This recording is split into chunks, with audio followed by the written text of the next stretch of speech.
Aquele que foi criado para ter coroa, aquele que foi criado para reinar, aquele que foi criado para ter tudo, ele simplesmente perdeu tudo. Perdeu coroa, perdeu riqueza, perdeu posses, perdeu a família, né? Ele simplesmente perdeu. Então era alguém que tinha sobre ele uma promessa, que havia sobre ele uma promessa, né? Promessa essa que se dissipou.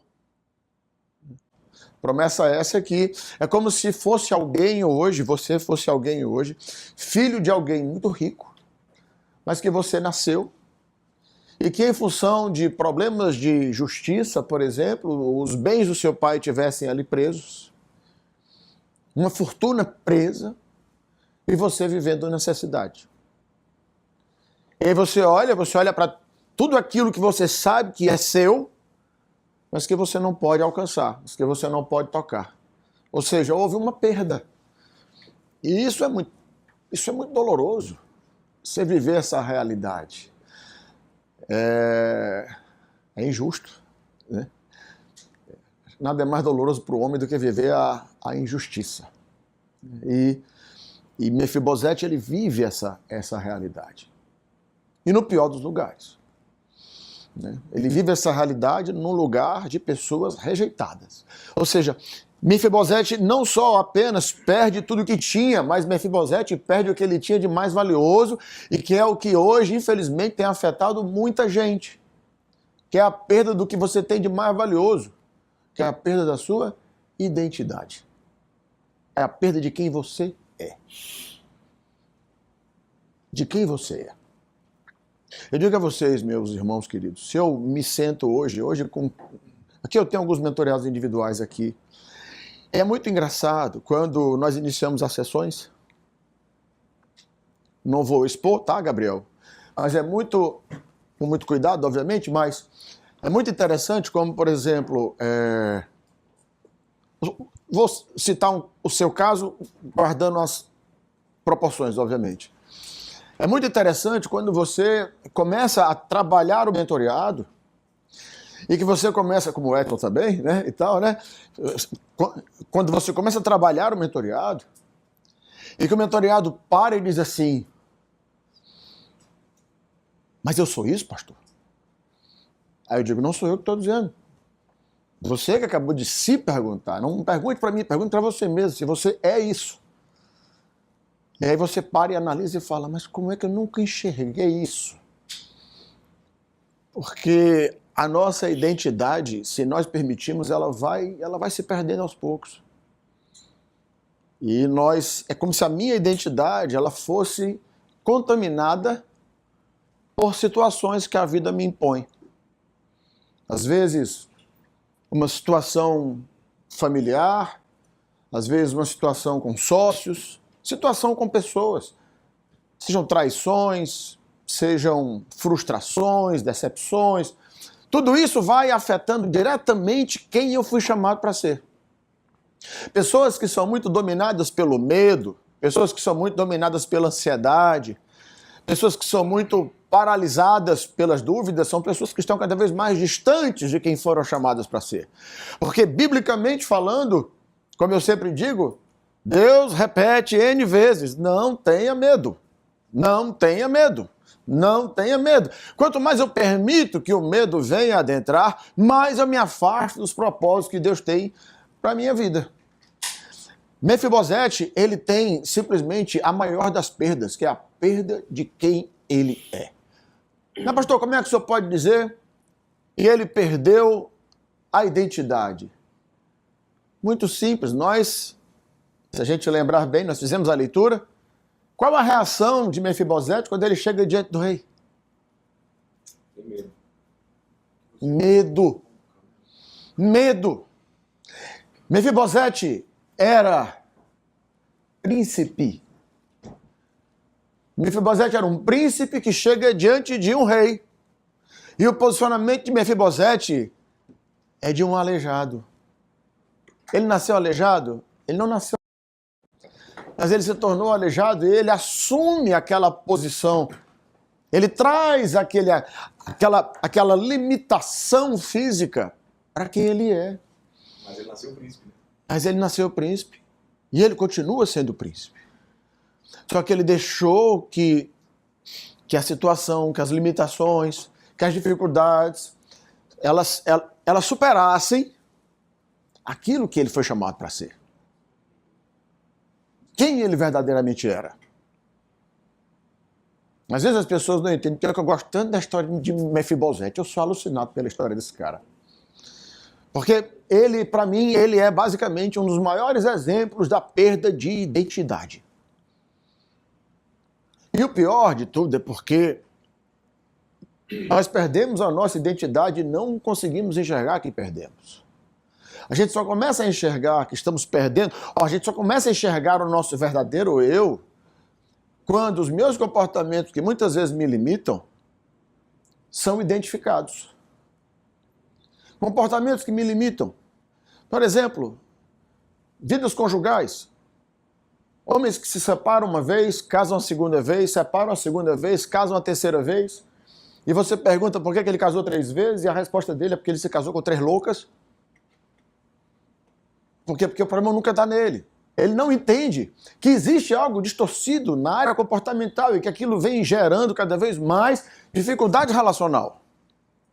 Isso é para tudo. Isso é para tudo. É quando eu entro nesse lugar das minhas convicções e lutar por cada uma delas, acreditando que aquilo que eu creio é o que é.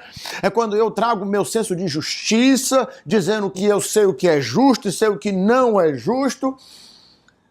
E aquilo nada mais é do que alguém se protegendo ou até mesmo não querendo ver o seu verdadeiro eu. Mas Mefibosete foi esse cara. E aí, consegue passar para mim?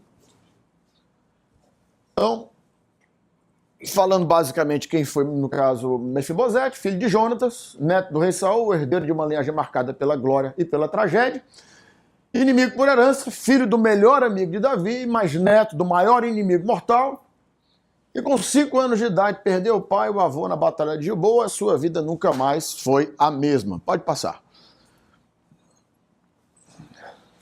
Então, após a queda de Saul, toda a sua linhagem era vista como uma ameaça política. Reis recém-entronizados eliminavam rivais e Mefibosete era um deles por sangue. É importante entender que todas as vezes em que uma dinastia era derrotada, todos eram eliminados. Não ficava ninguém. Por que não ficava ninguém? Para que não houvesse nenhum risco de levante contra. Porque Mefibosete tinha legalidade de reinado. Mefibosete não era um revoltado que poderia se levantar e pegar... Não, ele tinha legalidade de reinado.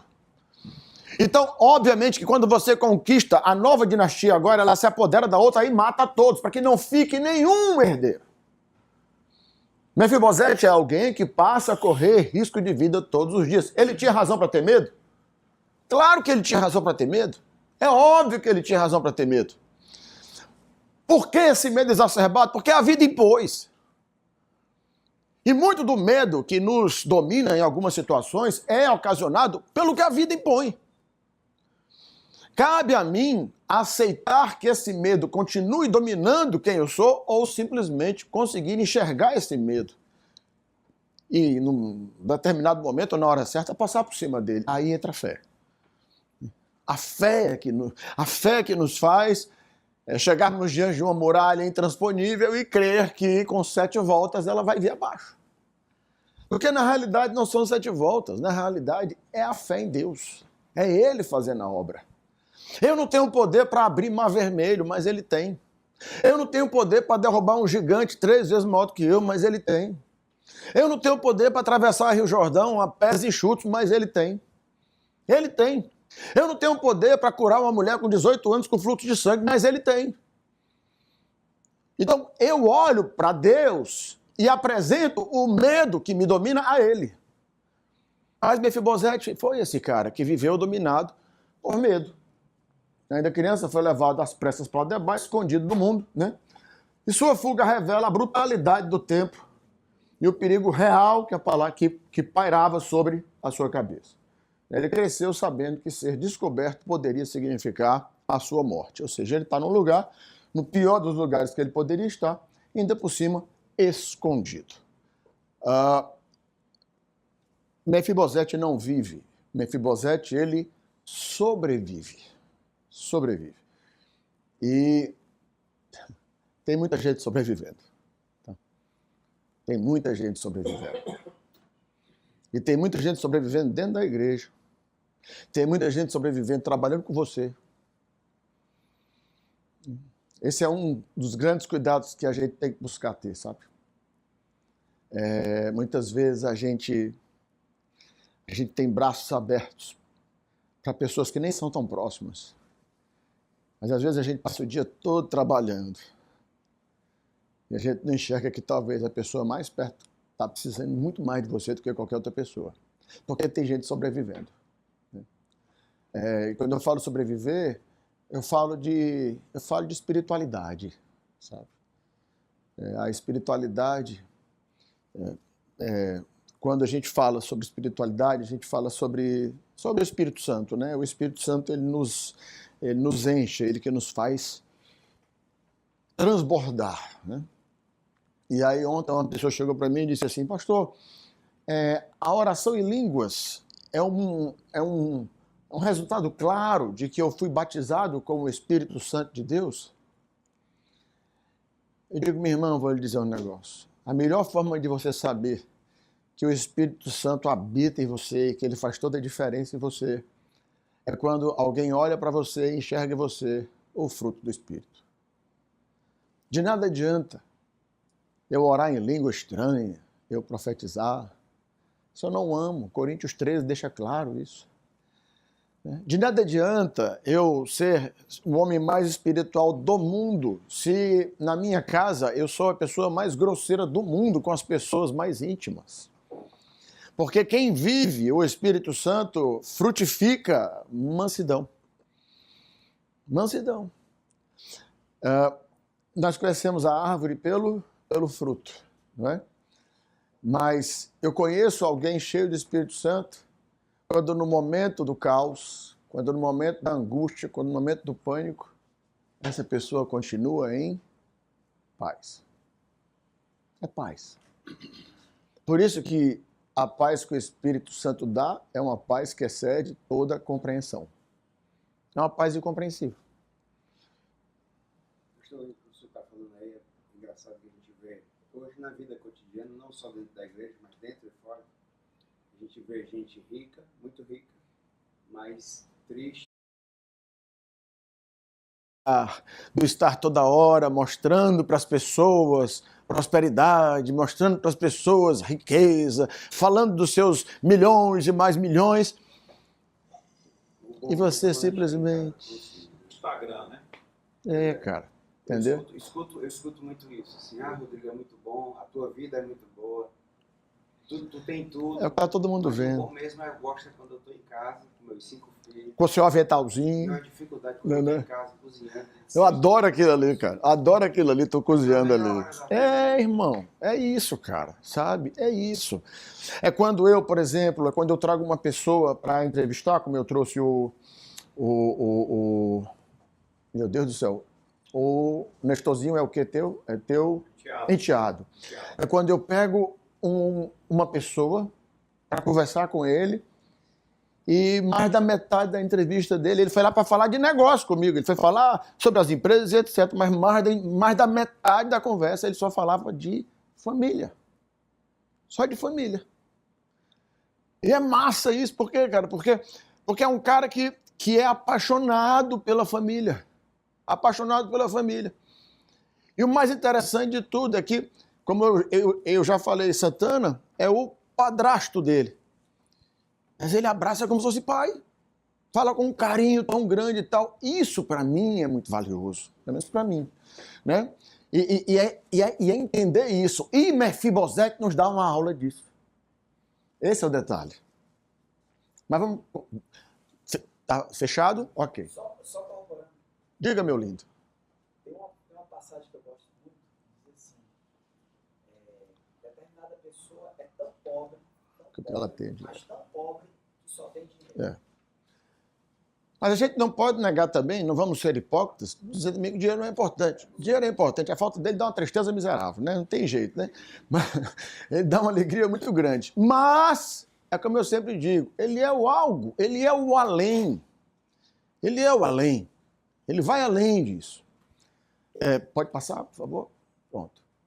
Então, Lodebar, basicamente, uma terra de esquecimento. Você vai trabalhar basicamente 3 situações básicas.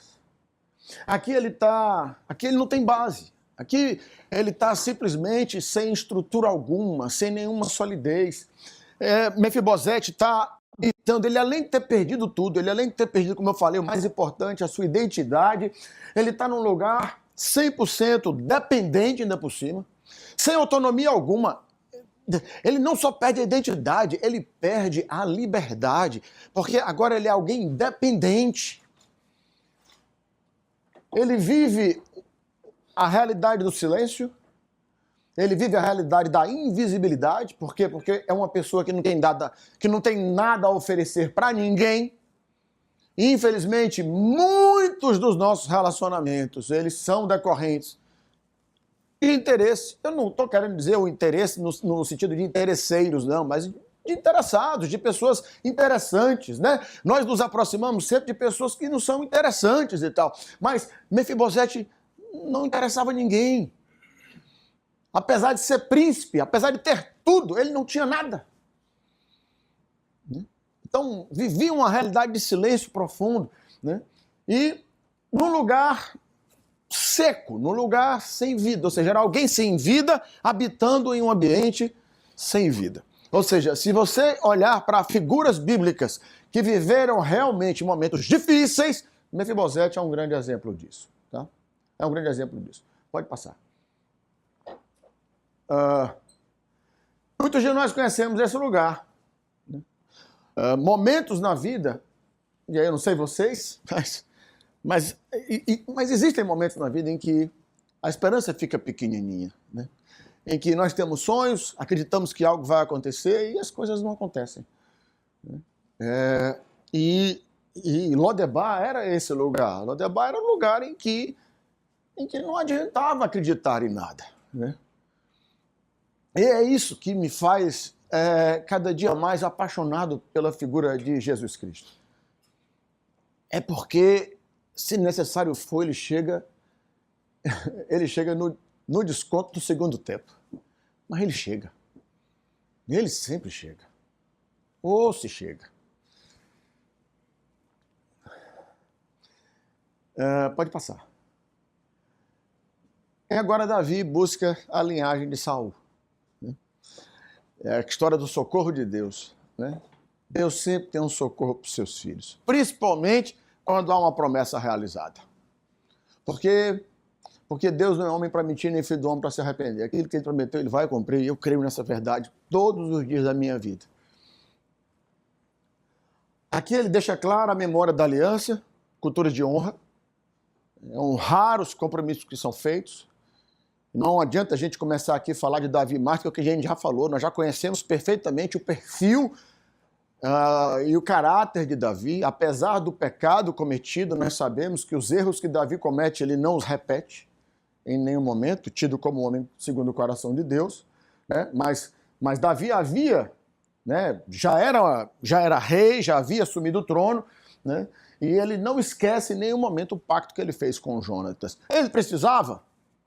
Ele não precisava.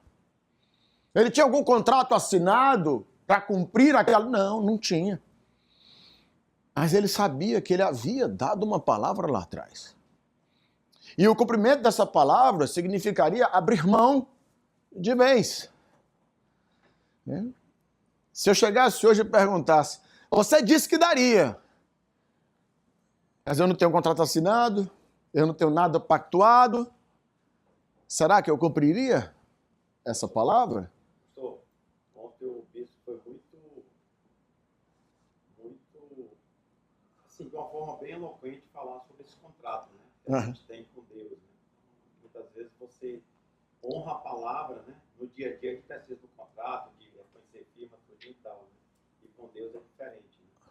É aquele que fica na tua memória, aquele compromisso que você age fielmente com ele.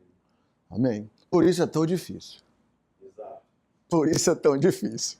Né? Porque se a gente tivesse assinado um contrato com Deus, que se eu não cumprisse eu ia preso, com certeza o meu compromisso com Deus seria muito diferente. Né? E infelizmente muitos só reagem bem na pressão. Só reagem bem, né, naquela situação. Mas não, Deus é tão maravilhoso, Ele é tão tremendo que Ele diz, filho, se você quiser, né? É uma escolha. Né? É uma escolha. O melhor de tudo é que mesmo eu não o escolhendo em alguns momentos da minha vida, se eu me arrependo verdadeiramente, Ele diz para mim, eu estou aqui, filho, do mesmo jeito. Né? Por isso que a graça é a coisa mais injusta que Deus poderia criar. Né? Graça é muito injusto. Porque nenhum de nós vai merecer um dia e jamais merecerá. Né? Então, Davi, ele intencionalmente, ele decide buscar, né, de uma maneira muito intencional agora, ele decide cumprir aquele pacto que ele havia feito com seu fiel e muito amado amigo Jonatas. E com muita justiça e misericórdia. Né? Davi, ele une fidelidade ao pacto com a generosidade do coração, né? Que nada mais é do que o próprio reflexo do caráter de Deus através na vida de Davi. Pode passar aí, por favor, querido. Pode passar. Foi?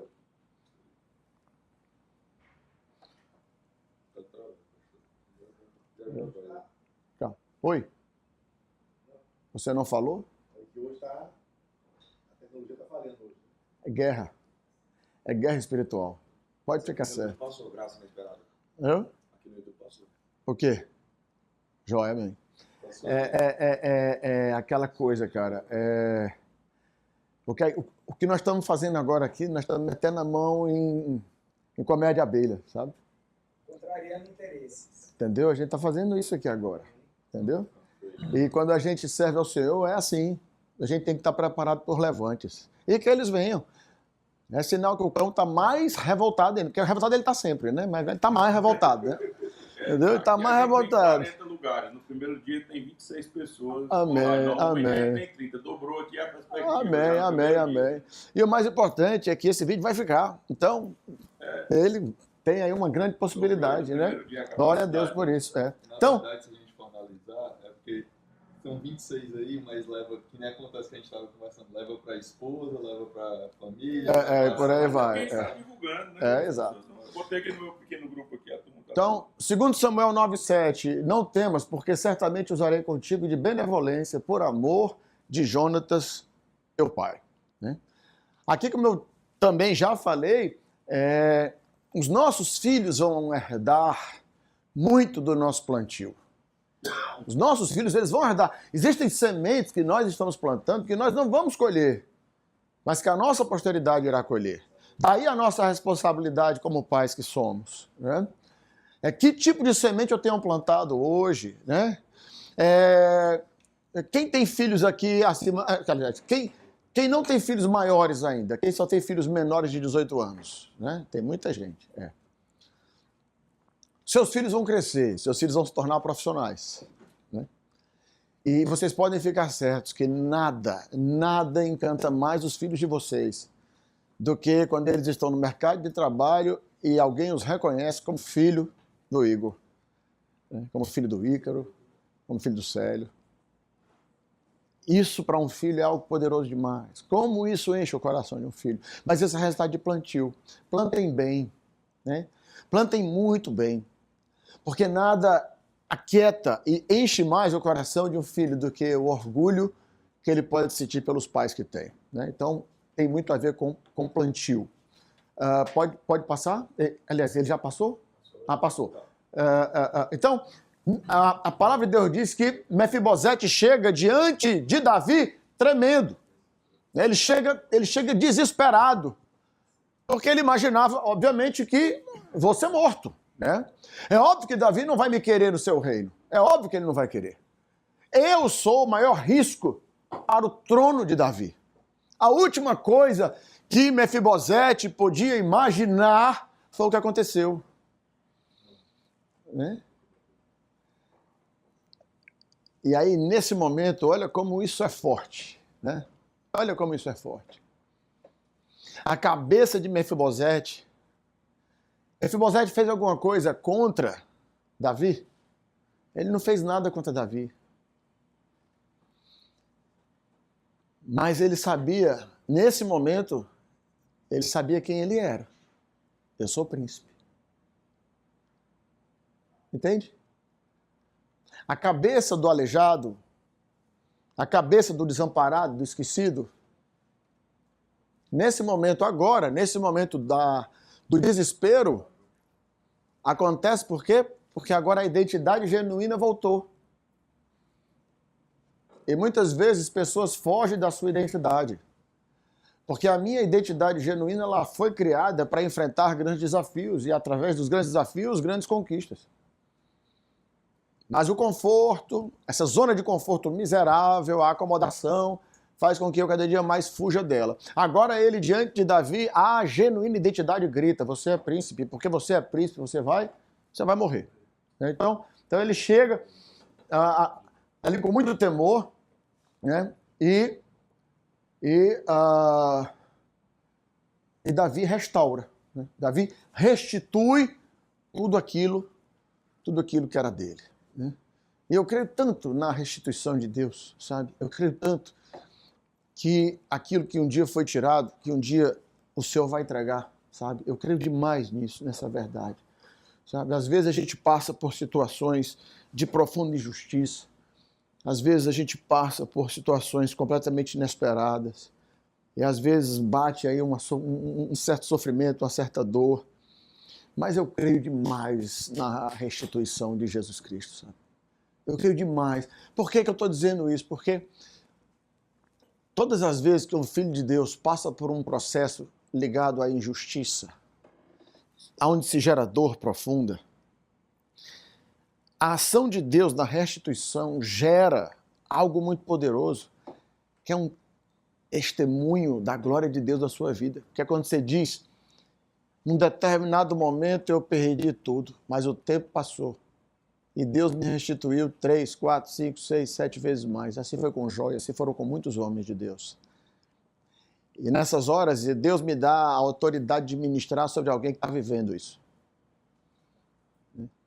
Se nesse momento o Rodrigo passa por um processo de dor e de injustiça e de luta, e ali a ansiedade se apossa, as dores, as surpresas, pessoas que você não imagina se distanciam de você, e aí você que viveu aquilo, você olha e diz, Rodrigo, descansa teu coração, irmão.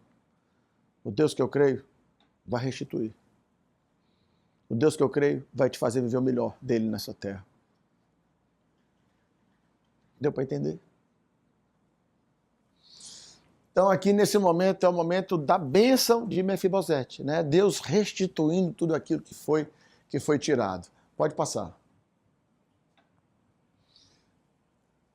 Bom, aqui são 4 situações que eu considero básicas aqui no que diz respeito à figura, né, de Davi e de Mefibosete. Né? Davi quebra o ciclo de vingança ao perdoar a casa de Saul. Né? Porque perdoar jamais vai ser fraqueza. Né? Pelo contrário, né? Perdoar eu considero um ato de profunda coragem, inclusive. Eu sempre digo o seguinte, eu digo, amigo, você quer se vingar de alguém? É simples, perdoa. Perdoa. Quer se vingar? Perdoa. Ah, pastor, como é que o perdão pode ser vingança? Querido, o perdão corta o cordão. Enquanto você não perdoa, você está ligado àquela pessoa. Enquanto você não perdoa, aquela pessoa te incomoda, você não quer falar dela, aquela pessoa faz parte dos seus pensamentos toda hora. Meu irmão, se liberta disso, corta o cordão, perdoa. Tiaguinho, filho, Deus te abençoe, cara. Tá de boa. Eu sou obrigado a conviver com o Tiago? Não sou obrigado a conviver com ele. Mas para que eu vou continuar alimentando isso? Né? Para que eu vou continuar olhando para o Tiago e ficando com raiva? Não vou nada, meu irmão. Corta o cordão. Quer se vingar de alguém? Perdoa. Perdoa e vai viver. Oi. O cara fala assim, perdoa, mas não quero mais contar. Aham. Se Deus fosse assim, perdoar meu filho, mas também conversa mais comigo. Deixa eu refazer então a minha fala. Me agradeço pelo seu adendo, tá certo? eu não preciso conviver com você mais, mas eu consigo estar próximo a você. A sua presença não me incomoda mais, porque o problema da falta de perdão é porque eu não consigo estar perto da pessoa. Né? Eu estou com aquela pessoa na minha cabeça toda hora. Porque a pessoa fala assim, pastor, eu não consigo perdoar. Eu digo, por quê? Porque eu não consigo esquecer. Eu digo, ainda bem, filho, se você esquecer, você está com amnésia, é outro problema, né? Além do perdão, você está doente também, né? da mente e tal. Não, a diferença está em lembrar com dor e lembrar sem dor. Né? Então, o perdoar é falar, pai, sabe de uma coisa, cara? O Célio pisou na bola naquele dia. Ele não estava bem. Eu gerei expectativa sobre ele, porque muitas vezes a minha frustração, eu sou responsável por ela, porque eu gerei expectativa sobre quem quer que seja. Então eu trato meu coração com relação a isso. Mas eu não vou ser tolo ao ponto de dar a minha intimidade novamente. Né? É como Jesus, você usou o próprio exemplo de Deus. Jesus caminhava com muitos, mas a intimidade ele dava para poucos. Né? Para poucos. Então tem mais a ver com isso. Obrigado, viu? Tem uma frase que diz que guardar ressentimento é como você tomar veneno esperando que o outro morra. Pois é. Vamos lá? Então, identidade restaurada, Mefibosete deixa de ser um aleijado esquecido e passa a ser um príncipe, e não qualquer príncipe. Um príncipe que volta a sentar na mesa do rei. Né? E Deus, enquanto os homens te chamam de aleijado, enquanto os homens te chamam de... Deus te chama pelo nome. Né? Deus vai sempre nos chamar pelo nome. A graça transformadora, né? De Lodebar para o palácio. A graça não apenas muda o endereço, mas ela muda a identidade, a postura e o destino dos filhos de Deus. E a lealdade de Jonatas alcança seu filho décadas depois. Né? As alianças feitas em amor nunca se perdem com o tempo. Nós acabamos de falar. O plantio, muito do nosso plantio vai recair sobre os nossos filhos. Está falando comigo, Getúlio? Está tudo certo? Pode passar. Pode passar. Foi? Joia. Aí é onde é que está a segunda parte da história, certo? Vamos para a segunda parte da história. Eu queria que você abrisse a sua Bíblia. Eu queria que você... Oi? Tá, mas eu queria que você abrisse sua Bíblia logo. Eu estou preocupado com o horário hoje. Você abre sua Bíblia aí no livro de 2 Samuel.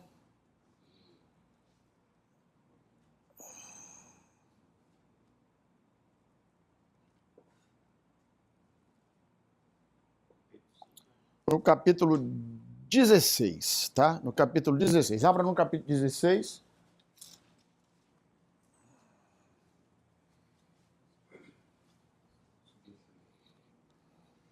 Você que está em casa também, abra sua Bíblia no segundo livro de Samuel, no capítulo 16. E passando Davi um pouco mais adiante do cume, eis que Ziba, o servo de Mefibosete, veio encontrar-se com ele com um par de jumentos albardados, e sobre eles 200 pães, com 100 cachos de passas e 100 frutas de verão em um odre de vinho. É importante entender que passagem, que momento é esse. Agora Davi está sendo perseguido novamente, né? Para variar. Quando Davi se livra de Saul, a perseguição agora veio do lugar que ele menos imagina. Né? Alguém sabe quem é que está perseguindo? Absalão. Né? Absalão agora começa a perseguir o pai. Nós vamos chegar lá no capítulo 16. Eu só estou dando uma antecipada aqui por causa de Mefibosete. Certo? O que acontece? Ele foge. E quem vai ao encontro de Davi foi Ziba. Ziba era servo de quem? Ziba era servo de Mefibosete. Ou seja, quem que era para ter ido ao encontro de Davi? Mefibosete. Mas quem chega lá é Ziba. E disse o rei a Ziba: que pretendes com isso? E disse Ziba: os jumentos são para a casa do rei, para se montarem neles, e o pão e as frutas de verão para comerem os moços, e o vinho para beberem os cansados no deserto. Então o rei disse: ora, onde está o filho do teu senhor? E disse Ziba ao rei: eis que ficou em Jerusalém. Eis que ficou em Jerusalém. Não se esqueçam que Ziba era servo de Jonatas, tá? E agora, Ziba sabia onde estava Mefibosete, Ziba é quem diz aonde Mefibosete estava, e Ziba passa a servir a Mefibosete. Agora, Davi diz, cadê o teu senhor? Ele diz, ele ficou lá em Jerusalém. Porque disse, hoje me restituirá a casa de Israel o reino do meu pai. Tá? Ziba diz assim, ele não veio por quê? Porque ele falou que hoje o reino do pai dele vai ser restituído. Como quem diz assim, do rei Davi a Baurim, eis que dali saiu um homem da linhagem da casa de Saul, cujo nome era Simei, filho de Gera, e saindo ia amaldiçoando. E atirava pedras contra Davi e contra os servos do rei Davi, ainda que todo o povo e todos os valentes iam à sua direita e à sua esquerda. E amaldiçoando Simei, assim dizia, sai, sai, homem de sangue e homem de Belial. O Senhor te deu agora a paga de todo o sangue, a casa de Saul. Aqui ele vai fazendo toda ele vai trazendo essa passagem, né, com relação a Zeruia, mas nós vamos lá pro 2 Samuel no 16. Eu pulei o 4. O mais importante aí, né? Tá aqui pronto, exatamente, desculpa, eu estava atrás dele. Então disse o rei a Ziba, eis que teu é tudo quanto tem Mefibosete. E disse Ziba, eu me inclino que eu ache graça em teus olhos, ó rei meu senhor. Entenderam o que aconteceu aí agora? Agora, Davi entende que Mefibosete o traiu, e agora ele passa todos os bens de Mefibosete para Ziba. Pela traição de Mefibosete. Agora Mefibosete perde simplesmente. Até aqui, houve uma traição. Como disse meu amigo Santana, uma suposta traição. Afinal de contas, a gente só ouviu um lado da história. Até agora é traição dele e honra de Ziba, né? Porque Ziba veio honrar Davi. Claro! Ziba chega honrando o seu rei e deixando claro, Mefibosete não veio porque disse que vai recuperar o trono hoje. E naquele momento o rei, acredito eu, Davi sendo como era, se enche de fúria e simplesmente tira tudo que era de Mefibosete e entrega a Ziba. Olha a injustiça acontecendo novamente. É o sangue do avô. Né? E aí você olha e diz assim, mas como pode acontecer de novo? Deus restitui tudo aquilo que era dele e agora aquele que era seu servo passa a ter posse de tudo aquilo que era dele. E aí vamos lá pro 24. Vamos lá pro 24. Não, peraí. Não, nós vamos lá pro 19 e 24. 19 e 24. Capítulo 19, no versículo 24.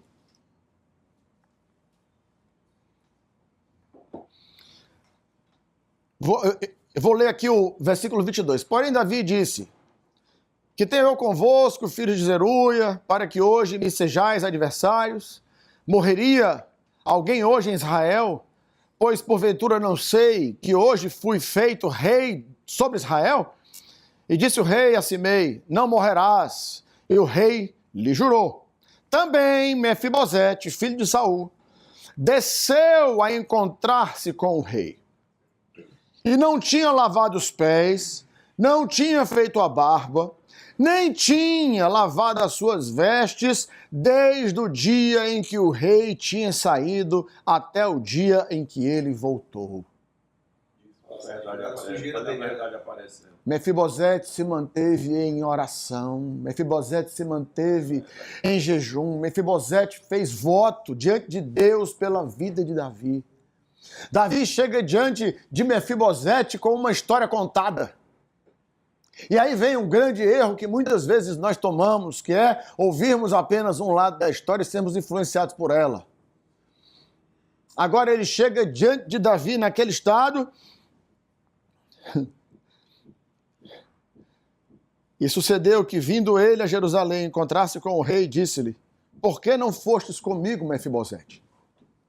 E disse ele: ó rei meu, o meu servo me enganou, porque o teu servo dizia: prepara um jumento, e nele montarei, e irei com o meu rei, pois o teu servo é coxo, é aleijado.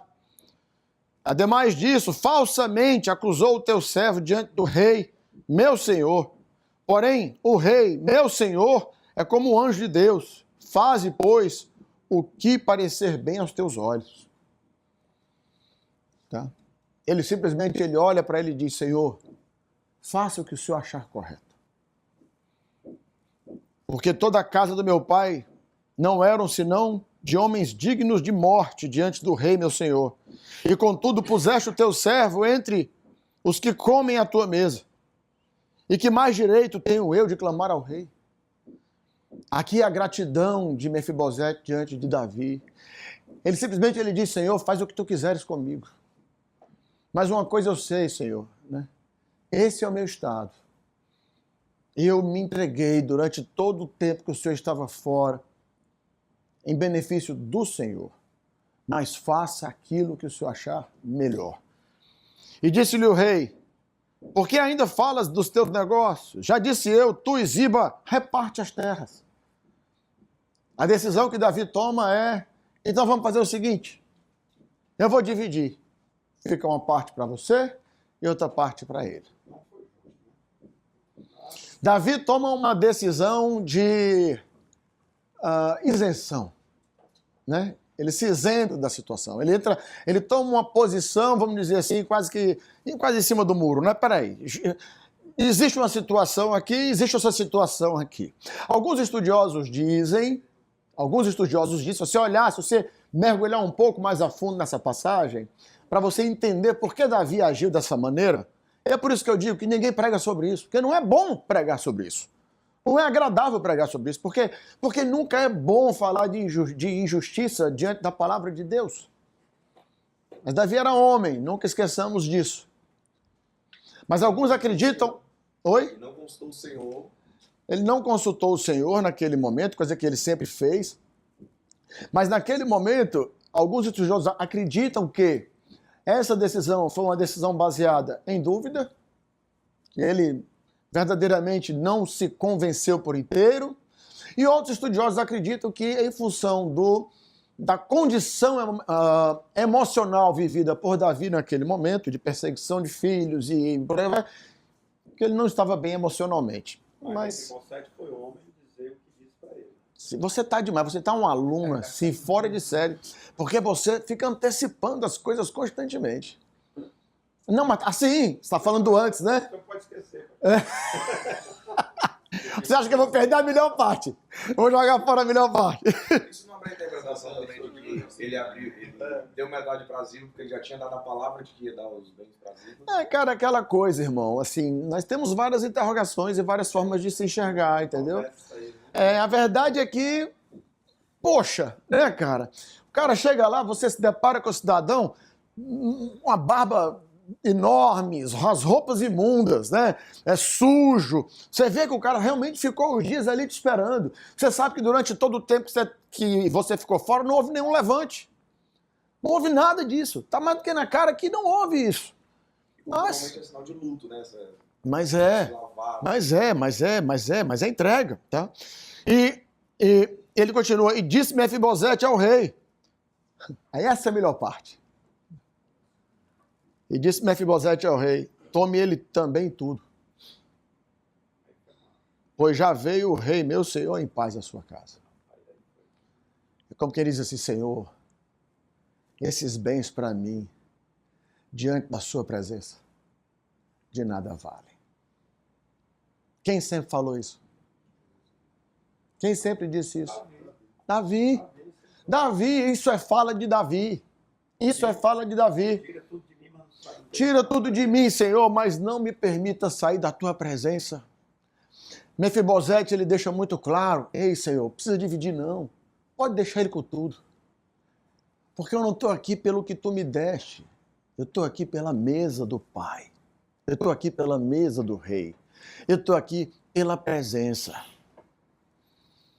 É esse o valor. É isso que é impactante no Evangelho, cara. Sabe? É quando você entende que não existe nada mais valioso do que estar na presença. E esse foi esse cara. E por isso que poucas pessoas pregam sobre isso. Porque você para e diz assim, nossa, mas restituição, Deus entregou tudo que era dele. No momento certo, Deus chegou, os 45 minutos do segundo tempo, o Senhor agiu, socorro de Deus, porque Deus vai agir na sua vida, e vai. Mas nem sempre é assim. Nem sempre é assim. Né? Haverão momentos em que eu louvo a Deus, em que as coisas não vão acontecer do jeito que eu espero, ou que eu vou perder coisas, mas que eu nunca perca o privilégio de me colocar na presença de Deus. Porque, na verdade, todos nós somos Mefibosetes. Todos somos. Né? Feridos, escondidos, e muitas vezes temendo a presença. Né? Quando eu digo assim, você pede mais a Deus ou você agradece mais a Deus? A grande maioria das pessoas me responde, agradeço. Agradeço mais a Deus. Pessoas que não conseguem pedir, não peço não, Deus já é tão bom para mim. Peço não, Ele já é tão bom para mim. Não, você não pede porque você não tem intimidade. É porque você se constrange. Então você não pede. Como eu sempre digo, eu não conheço ninguém na face da terra que peça mais a um pai do que um filho. Quem é pai aqui sabe. Se deixar, eles pedem para nós de manhã, de tarde e de noite. Então eu, como filho de Deus, eu não peço? Claro que eu peço. E vou pedir sempre. Jesus é Davi. Ele nos busca não por nosso mérito, mas pela aliança selada com seu Pai. Mesa é a graça. Somos convidados a comungar com o Rei. Não como servos, mas como filhos de Deus. Amém? Amém, queridos. Vamos lá para o Salmo 40 Salmo 47, vamos lá. Você que está assistindo também essa live pela primeira vez, a gente sempre encerra com a leitura de um salmo, que é a forma também que nós temos de contar as segundas-feiras que nós estamos trabalhando juntos, né?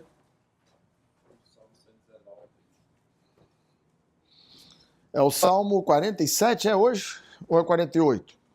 47. 47?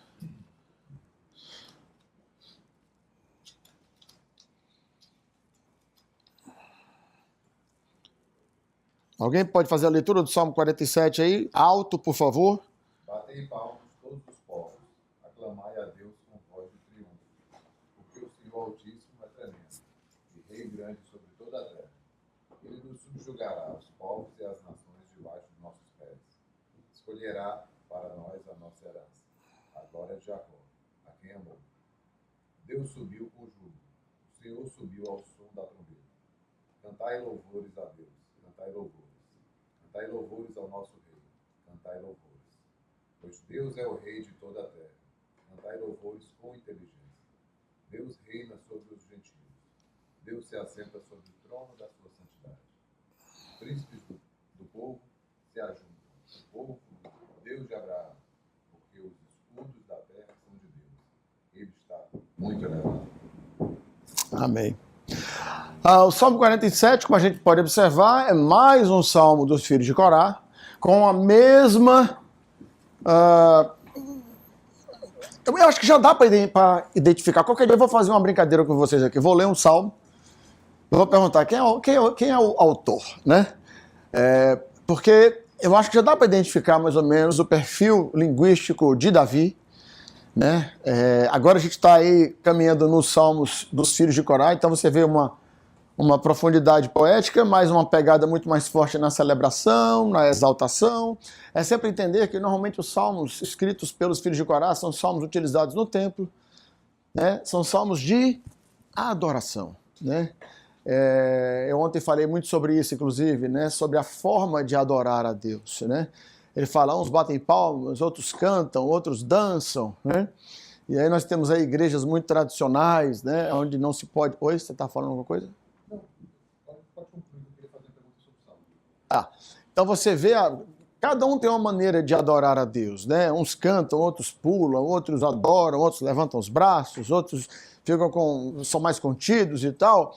E a verdade é que cada um adora a Deus à sua maneira, né? Não cabe a mim estar julgando a forma de A, B ou C adorar a Deus. Né? Tem pessoas que gostam de ficar o culto todo ajoelhadas, prostradas no chão, e às vezes algumas pessoas são tomadas pelo espírito crítico exacerbado, onde ela começa a ficar julgando a maneira com que a pessoa adora. Né? Para que esses braços para cima? Para que gritar? Jesus não é surdo? Para que ficar de joelhos? Para que isso?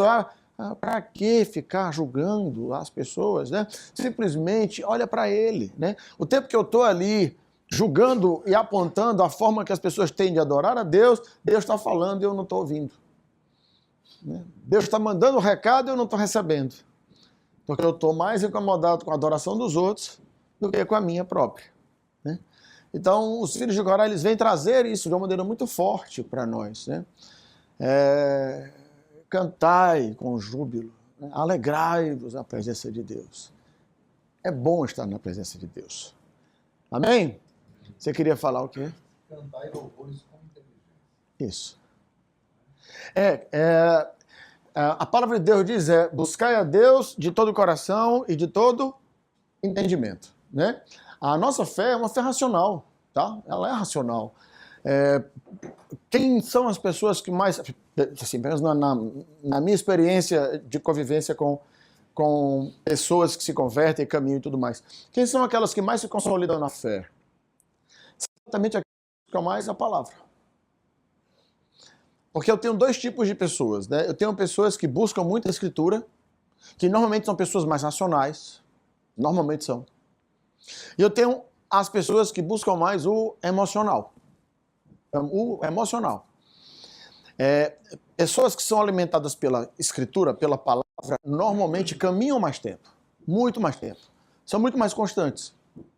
Pessoas que precisam estar no emocional, o que é o emocional? É estar nas rodas de oração constantes, envolvidos com profetas, envolvidos com revelação, aquele negócio todo. Normalmente, essas pessoas são pessoas que sempre têm uma expectativa muito grande sobre o que vai acontecer.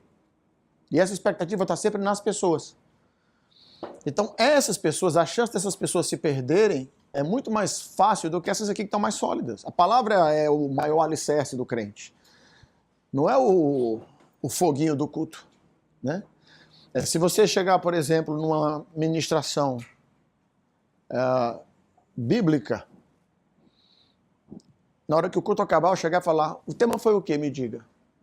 Você vai me falar. O bispo Fabrício falou sobre isso, sobre isso, sobre isso, sobre isso, sobre isso. Ok? Beleza. Mas se for um culto daqueles pentecostais do reboliço, que é bom demais, não vou dizer que é ruim, é muito bom também e tal. Mas é aquele culto em que acaba o culto, você sai e você fala, e aí, foi bom? Cara, foi bom demais. Pense como eu estou cheio. Tu lembra da palavra? Cara, pode ficar certo. A pessoa para, ela fica aqui tentando lembrar sobre o que é que pregou. Porque ela estava tão fora. Lembro não, mas estou flutuando. Mas eu estou bem demais, só que vai, né, cara? É muito louvor, né? Muito louvor, e muita atmosfera, e muita atmosfera, e muita atmosfera, e muita atmosfera. O problema das duas é só um, é porque a palavra ela consolida. A emoção, né? O vento leva. Né? Então, o ideal é que você traga os dois. Né? É que você traga os dois. Nem só isso, e nem só isso. Se eu tiver que me aprofundar nisso ou nisso, eu me aprofundo aqui. Eu vou me aprofundar na Escritura, sempre. Né? O discipulado, quando eu e o reverendo a gente conversou sobre isso e tal, eu falei, cara, eu vou trazer homens que estão caminhando, que estão no início da sua fé, para a gente começar a caminhar na Escritura. Porque é a melhor forma de consolidação, de aprofundamento. Né? E aos poucos o Espírito Santo ele vai fazendo a obra, a gente vai passando por um processo de mudança, né? A gente vai caminhando devagarzinho. E é muito bom os feedbacks que eu recebo das esposas, né? Maravilhoso o feedback que eu recebo das esposas, né? De muitos de vocês aqui. Eu fico muito feliz quando eu recebo alguns feedbacks das esposas.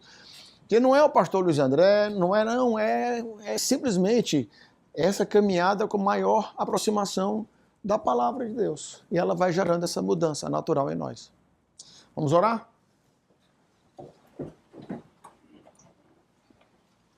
Senhor nosso Deus e Pai, obrigado, Senhor. Obrigado por mais uma segunda-feira juntos aqui. Eu te peço que o Senhor nos abençoe. Nós estamos te entregando as primeiras horas do dia, dessa semana, porque cremos, Pai, que o Senhor tem muito, Deus, tem muito a fazer em nós e através de nós. Eu te peço, Pai, cuida dos nossos negócios, cuida dos nossos trabalhos, cuida das nossas famílias, cuida de quem somos, Senhor. E assim como o Davi, como o Mefibosete, que tanto falamos hoje aqui, que nada para nós seja mais valioso do que a tua presença. Isso é que eu te peço. Nós te entregamos essa semana que se inicia e te agradecemos pelo privilégio de termos a liberdade de aprender mais de ti.